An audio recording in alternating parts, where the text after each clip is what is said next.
Hello there, welcome back to one of my cooking videos. Hope you enjoyed the last one. Today I'm going to be cooking a fish curry all the way from Kerela. Now when I was actually out in Kerela, I was in Fort Cochin and Aleppo. I had 4 fish curries in total. Each one of them was totally different. 2 had whole complete fish on them, 2 had fish pieces, fish steaks. Now one had a whole tilapia, one was like a giant, quite a big sardine. The other 2, I don't know what they were. I think one was mackerel. When I asked the last one, it was in a restaurant in the beach on Aleppo, what that fish was, he said it was a panga. I thought, what the hell is a panga? Anyway, I found out it is since what they call, let me get this bit of paper because I can't, a Pangasius, Pangasius, I don't know how to pronounce Pangasius, like that. So I'm actually using these in the steak form. Now I've done a bit of digging on the internet and apparently this is the same family as Basa. Now I normally have a Basa fillet, which is like a pin fillet. These actually came in like steak. So obviously it's a shark type catfish, the Basa. And it's quite popular around all Asia, South Asia. So I was quite surprised. Apparently they also do call it Indian Basa as well. So anyway, I've also got to be using a tamarind paste. Now, I didn't get any tamarind concentrate. I've actually bought a block of tamarinds and I'm going to make that myself. So I'll show you how to do that in a minute, but let's just get over in here and see what ingredients we're using for this Kerela fish curry. Now, I will say none of them were particularly spicy. They was just the right sort of strength for me for hotness. They was nice, but it wasn't sort of boiling, sort of scorch your mouth out type hot. They was just pleasantly hot, which I was surprised. But anyway, enough waffling as per usual. Get over here and see what we're using this week. Right, so this is what we're using this week. Now I'm using these Panga steaks. Now you see there's about 400 grams here. I've got 4 nice sort of steaks there, fish. I'll be using those Basa fillets. I've never seen a Basa cut like a steak before, but that's what they are. I've got 1 finely chopped up onion. I've got half a red pepper finely sliced up there. Now we're going to be using 6 cloves of garlic, about 2 inches of grated fresh ginger there. I'm using half a red chilli deseeded and chopped up fine. Now you normally use fresh curry leaves. I couldn't get any. We've got about 3 or 4 different Asian shops in town. Nobody had fresh curry leaves. I actually get dry curry leaves. Now, because they're not as strong as fresh, I'm putting twice the amount in, so I've got a good handful there of dried up curry leaves. Now, in the herbs and spices, we are going to be using, I've got half a teaspoonful there of the Kashmiri red chilli powder. I've got 1 tablespoonful there of coriander, a teaspoonful of turmeric, 2 teaspoonfuls of cumin powder, a teaspoonful of salt, a teaspoonful of fenugreek powder there as well. Now that's basically what you're using. Also the chopped tomatoes in the tin as well. Might need about 2 cups of water to put into it. Now this is the packet of tamarind. It's like a tamarind pulp. It all pulls apart. It's all full of seeds, all a bit sticky. Now what we've got to do first of all, we're going to make this tamarind paste. So it's pretty simple to do, I've been told. Hope, fingers crossed, it'll come out fine. So let me get these out of the way and get this set up and make this tamarind paste. Well, it's going to be a bit time consuming to make this tamarind paste, so I'm going to be using all this. So pull them all apart. Just, yeah, they're very sticky. Put them in a bowl, dish, and fill the seeds in there. Certainly smells sweet. A bit of a combination of sweet and sour smell on there, so you pull them all apart. Put them in very fibrous as well. You've got to sort of get rid of all the fibre and the pulp from these. So here we go, let's put them all in there. And then just cover that with hot water. That's enough of hot water. Let's just get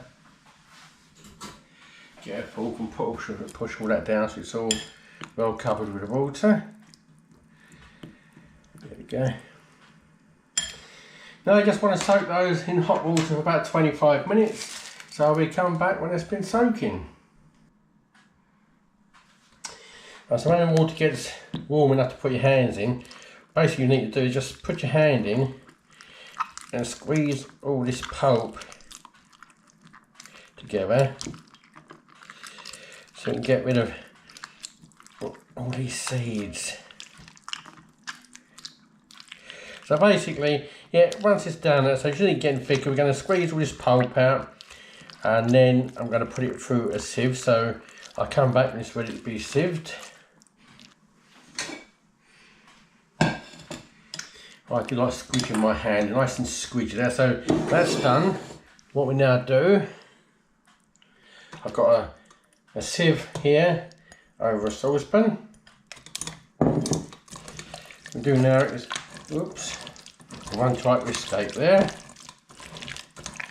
Now mash this through the sieve as much as you can.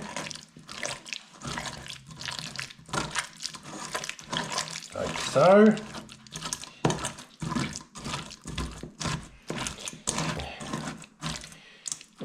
Seeds there. You know what, I'm going to dry a few of these seeds out. I'm going to come springtime see if I can get them to grow. That'd be interesting. I don't know if they're going to grow in this climate, I doubt it, but it's worth giving it a try. Another one jumping out, trying to escape. Right, so that's most of the pulp gone, I believe. So let me get a spoon.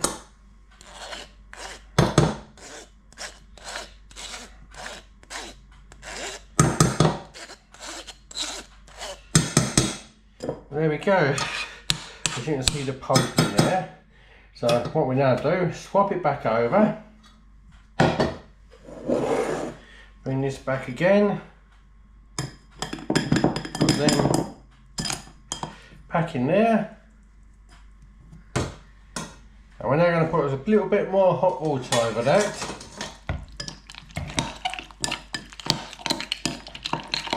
And that should get any leftover pulp, so give it a stir with hot water. So you can see all the fibrous bits there as well. You see all like the fibres and that of the seeds. So yeah, a bit stringy. So leave that for about another 10-15 minutes again, let that soak through. And then we'll do exactly the same as what we've done before, and then put it all in the saucepan. Right, just give this a second squidging. You say there's still plenty more coming out there, so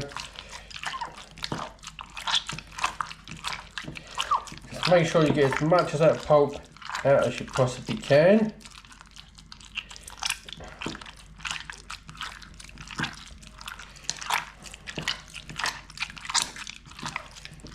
Yeah, there's quite a lot come out again with that, look.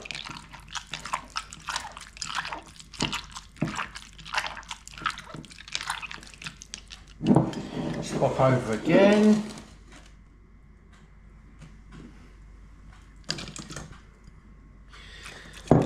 Squeeze through.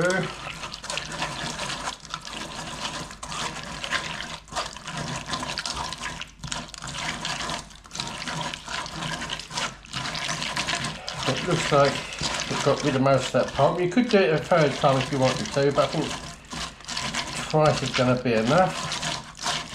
Yeah. Looks like I've got most of the pulp anyway. So, spoon underneath, with the surface underneath. And there we go. Quite a lot of tamarind pulp there. I've never tried tamarind before, so there's a little bit on the old finger there.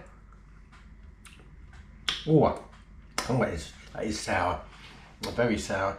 Right, so that's what we do now. What we're going to do now is put this and got to simmer that off about 5 minutes. So I'm going to do that in a minute when I go over and start the pan up for the curry.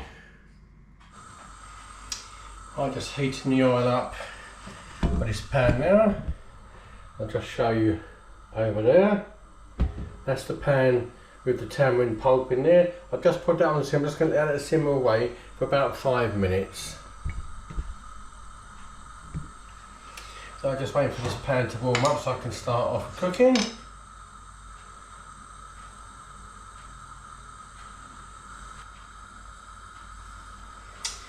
Right, I think that's enough. So let's just gently fry up these onions first of all.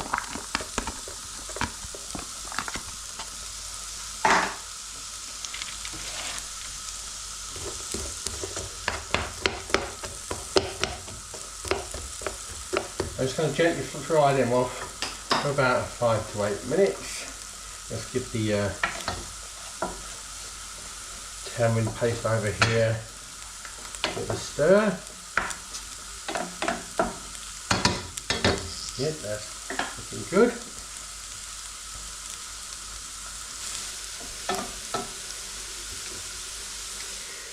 Right, there we go, there's the tamarind paste. It's darkened off a little bit. I think that's enough for me. I'm going to use 2 tablespoons of that. Now what I'm going to do with any left over, I'm actually going to put it in these ice cube trays here. Now I believe that's about a tablespoonful in one compartment. And what I'm not using, I'm going to put in there and freeze it. Then when I want to use it again, just bring out 1 or 2 cubes, depending which you want from the freezer. Salted, so that'll last quite a few meals, I reckon, in that one. Anyway, so yeah, this is the onions. I'm going to turn the wrong wing off. Oops, try again. Right, so those onions have done enough. What we're going to do now, just going to put in your ginger, your red chilli and your garlic.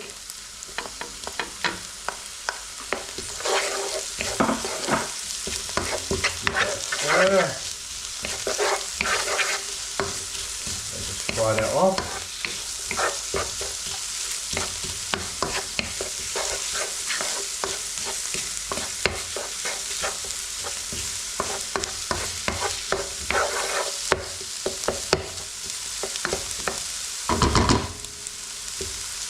There we go. Let that fry off a bit.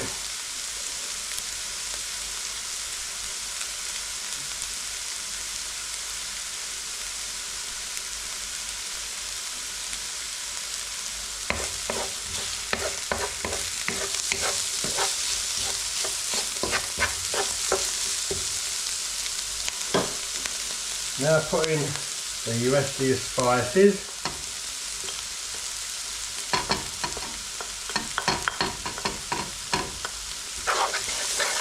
Stir in. A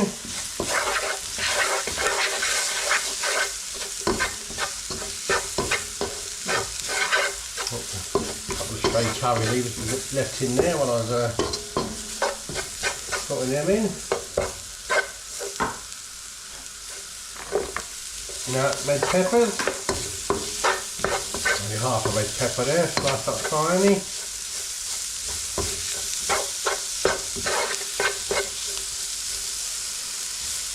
And then I'm using whole tin of chopped tomatoes here.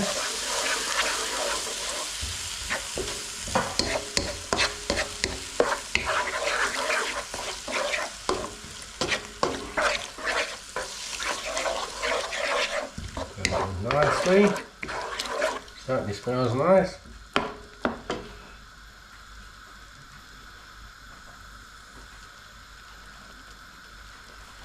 I'm just going to put in 1 cup of water now, just to water that down just a smidgen. If it gets too thick later on, we'll put another cup of water in. Give that a stir. Whack in your curry leaves now. Burn them in.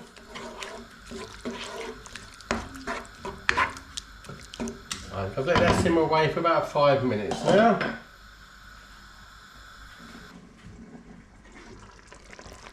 I think it's been simmering about 5 minutes. Let's give it a stir.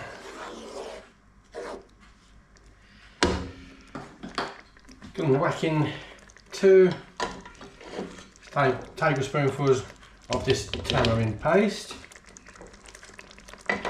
2. Stir around.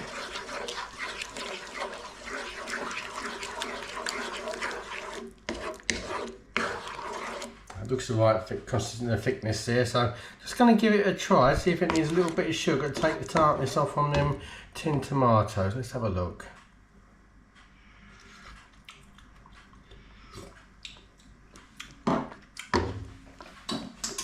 Yeah, I think that's going to need About a tablespoonful of sugar, a couple of teaspoonfuls of sugar now. Let's put a couple of teaspoonfuls of sugar, that should be enough for now.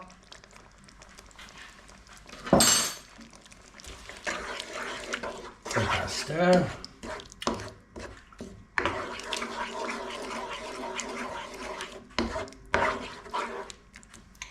Just try that again.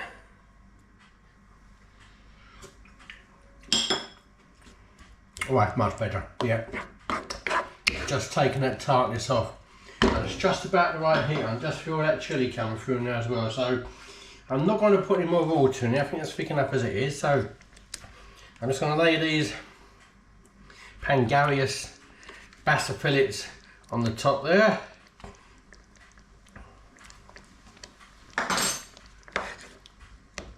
Just get them covered up.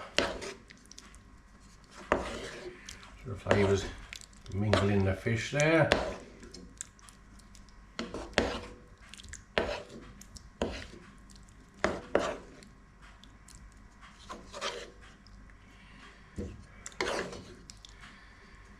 Alright, there we go. That's enough. Lid back on. And I'm going to let that simmer for about 15 minutes now until the fish is cooked through.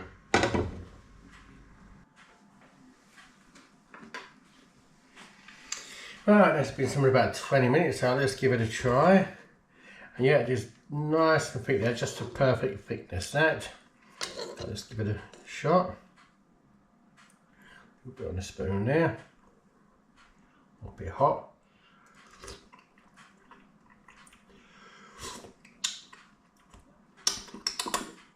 Oh yeah, you can taste the sweetness and the sourness of that as well from that tamarind. Basically sweet, sour, that heat is just coming through. That is the perfect heat. It's not too mild, not too hot. Yeah, that is lovely. Not exactly the same as what I had in Kerela, near enough, it's similar, but say two of the covers were actually made with coconut milk and the other two were sort of tomato based. So it does seem to be a difference in Kerela depending what area, how they actually make a fish curry. So that's the same with every area, I suppose. You always get differences in different regions, different areas, and what they actually use. But yeah, I'm quite pleased with that. It's nice. I'm going to plate that one up anyway, and I'll get back to you when it's plated up. There we go, one fish curry from Kerela, all plated up. It's looking quite nice on the plate there. Let's give it a try. Well, the fish is nice and cooked firmly. Let's give it a try. Try that fish.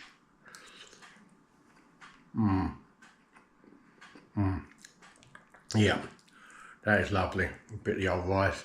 Microwave rice again, cheating, I know. That's nice. Finish that off in a minute with my tea. Anyway, hope you did enjoy that one. Again, thanks again for watching. Please do like, subscribe, click that little button, give it the old thumbs up. Do appreciate that. Anyway, take care of yourselves, be kind to one another. Thanks for watching, and I'll catch you on the next one. Bye.